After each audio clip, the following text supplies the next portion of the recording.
Tonton video ini sampai selesai agar Anda tidak gagal paham.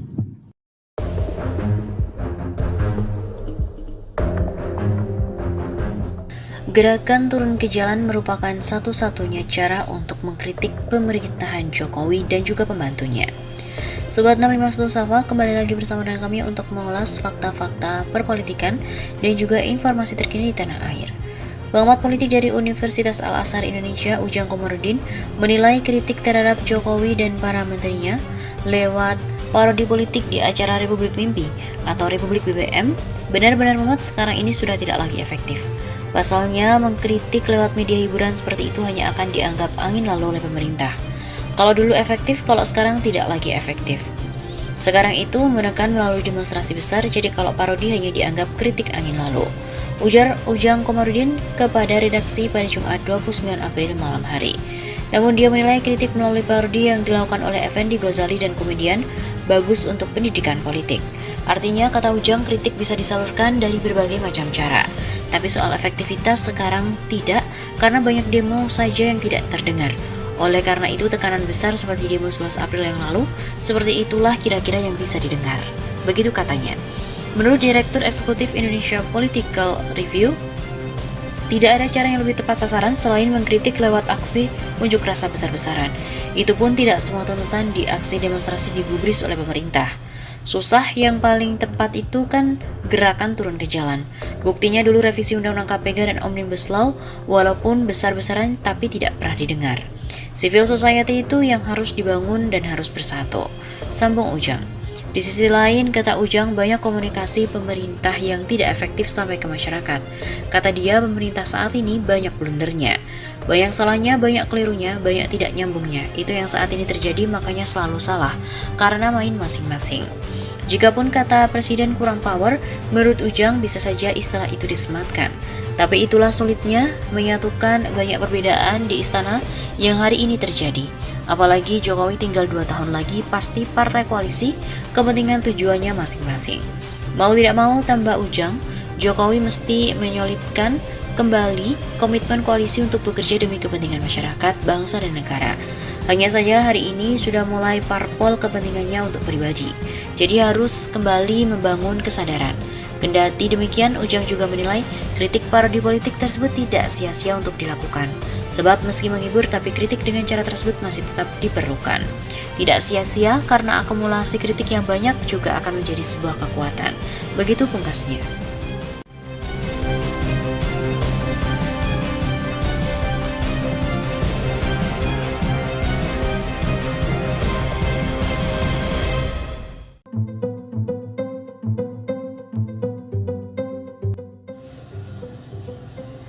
Jokowi sudah tidak dibutuhkan rakyat lagi. Begitu kata pengamat. Demo besar-besaran di Jakarta dan di berbagai daerah menunjukkan Joko Widodo sudah tidak dibutuhkan oleh rakyat lagi. Demikian yang dikatakan oleh pengamat politik Rahman Sabon dalam pernyataan kepada redaksi Suara Nasional pada hari Senin 11 April. Rahman menilai Jokowi terlambat mengungkapkan penolakan penundaan pemilu atau perpanjangan jabatan presiden. Dinilai sangat terlambat, seharusnya pidato ini disampaikan ketika pertemuan dengan abdesi palsu di Senayan waktu itu yang didalangi oleh Luhut dan juga Mendagri Tito. Papa Rahman, ia juga menilai Jokowi memenuhi syarat untuk dijatuhkan karena telah melakukan pengkhianatan terhadap konstitusi negara Republik Indonesia. Saya berpendapat bahwa Presiden Joko Widodo telah memenuhi syarat untuk bisa dijatuhkan dari kursi presiden. Mantan wali kota Solo itu memenuhi syarat dijatuhkan, kata Rahman, karena Jokowi sebagai kepala negara dan kepala pemerintahan telah melakukan penyimpangan atau pengkhianatan pada konstitusi negara Republik Indonesia. Pemerintahan Jokowi telah mengkhianati Pancasila dan Undang-Undang Dasar 1945 dengan melakukan penyimpangan terhadap Pancasila dan Undang-Undang Dasar 1945, sebagaimana telah mengubah kemurnian hari lahir dari Pancasila dari tanggal 18 Agustus 1945 dengan memutarbalikkan kelahiran Pancasila menjadi tanggal 1 Juni 1945 sebagai tameng untuk menyusupkan paham dan ideologi lain, yaitu nasionalis komunis atau Nasakom. Begitu ungkapnya. Selain itu, pengamat politik lain Muslim Arbi juga mengatakan kekuasaan Jokowi sedang oleng. Kekuasaan Presiden Joko Widodo sedang oleng akibat kelakuan dirinya sendiri dan orang kepercayaannya Luhut Binsar Panjaitan. Saya melihat kekuasaan Jokowi sedang oleng, di berbagai daerah sudah menyuarakan revolusi dan meminta Jokowi mundur, kata pengamat politik Muslim Arbi kepada redaksi. Menurut Muslim, masyarakat sudah tidak percaya kepada Jokowi atas kebijakan yang tidak berpihak kepada rakyat kecil. Pemerintah Jokowi tidak bisa mengatasi minyak goreng, rezim Jokowi kalah sama oligarki. Muslim juga mengatakan secara de facto Jokowi sudah bukan presiden lagi, di berbagai daerah rakyat tidak suka kepada Jokowi, ungkap Muslim. Selain itu, kata Muslim, posisi TNI tidak mau mengambil resiko dengan berhadapan dengan mahasiswa dan juga rakyat. Ada kemungkinan Jokowi pun juga ditinggalkan oleh TNI. Begitu pungkasnya.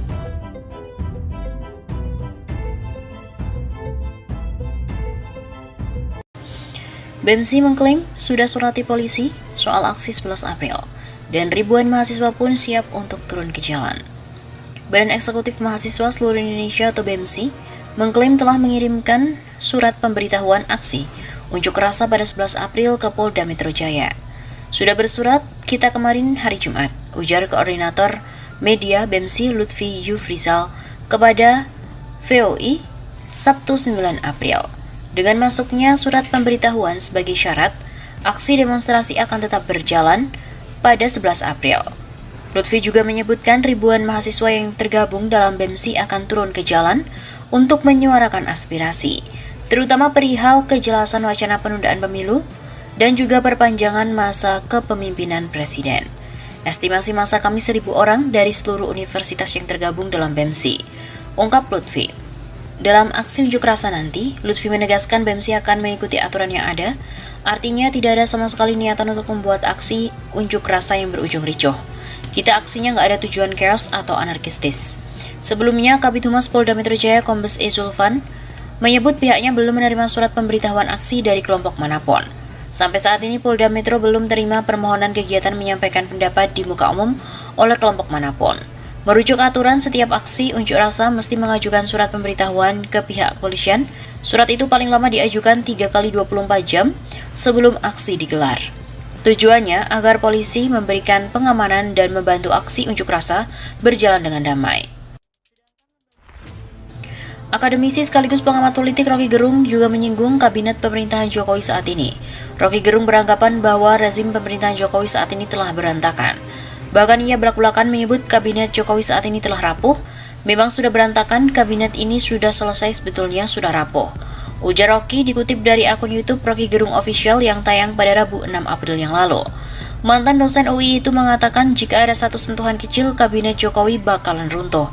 Ia juga menilai bahwa saat ini mahasiswa ingin Presiden Jokowi turun. Mahasiswa ingin setelah Lebaran ganti presiden, itu intinya. Rocky Gerung kemudian menjelaskan bahwa mahasiswa tidak ingin mendahului sistem elektoral 2024. Tapi kata Rocky, Istana Negara yang membuat mahasiswa ingin mengganti presiden saat ini.